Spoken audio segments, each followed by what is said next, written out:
El Señor Jesús ayer nos decía que vino a traer la espada y no la paz. Y la espada, San Pablo también utiliza ese signo como la imagen misma de la palabra, que tiene dos filos, que la palabra de Dios tiene que penetrar en lo profundo del hombre hasta lo más indivisible, como el tuétano de los huesos. Y cuando nosotros nos enfrentamos con la palabra de Dios tenemos que tomar una opción. A veces en esa opción entran muchos factores. Hoy de alguna manera la palabra de Dios, entre tantísimos aspectos que siempre están vigentes, porque la palabra de Dios no es un libro de historia, no es un libro muerto, sino que es un libro vivo, la Biblia, que cuando lo leemos en la iglesia es el ámbito concreto, en la celebración del culto. Por eso no es un libro de estudio donde yo me encierro y tengo mis tiempos y mis formas, sino que es un libro que se proclama en la asamblea. La asamblea litúrgica nunca hay que privatizarla. Me acuerdo cuando éramos seminaristas, la lucha de los profesores o de los sacerdotes que nos acompañaban era que en el momento hacíamos en las laudes y en las vísperas agregábamos intenciones libres y no había forma de que entendiésemos que estaba la asamblea celebrando, que no era mi celebración. Entonces, aunque yo pida por mi tío, dice, te pedimos por mi tío, no te pido por mi tío. Y era toda una lucha.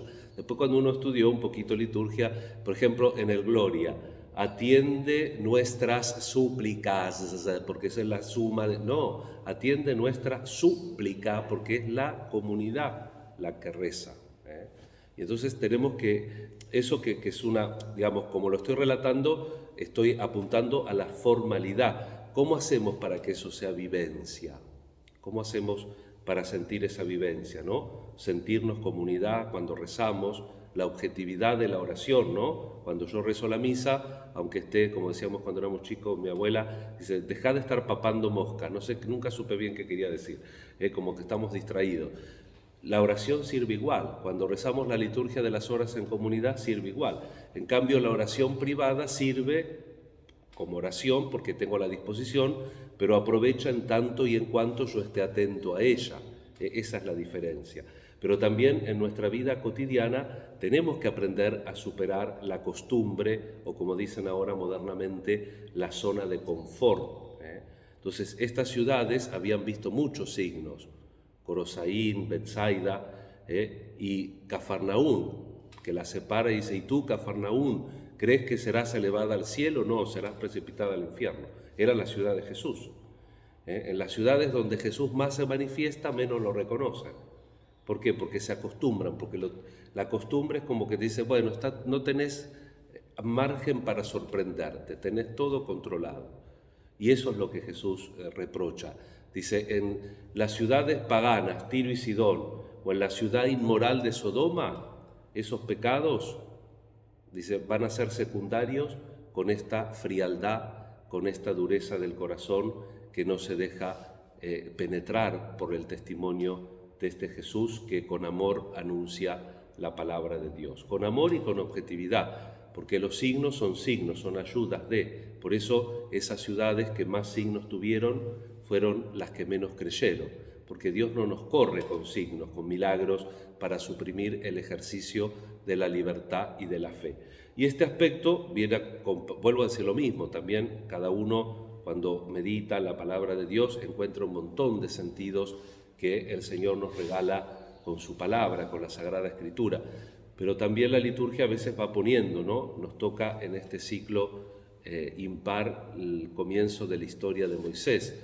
Y ahí vemos también cómo el Señor supera la monotonía de un pueblo que está siendo duramente probado y cómo tres mujeres inocentemente cambian la historia, no solamente los planes del faraón, sino también los planes de Dios. La mamá de Moisés, la hermana y la hija del faraón. Estas tres mujeres en silencio posibilitan la liberación, en definitiva, del pueblo de Dios de mano de Moisés, que también tiene que ir haciendo su historia y también tiene que ir tocando límites, como lo vemos al final del relato de hoy, ¿no es cierto? Escapado, asustado, como nos reafirmaba el Salmo, estoy hundido, levántame, sácame. Y el Señor se muestra también ahí en sus designios de amor y de misericordia.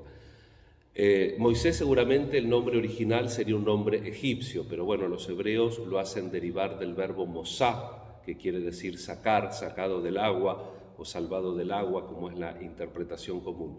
Pero en esa historia Dios va haciendo la historia con mayúscula, que es el designio de su amor y de su misericordia.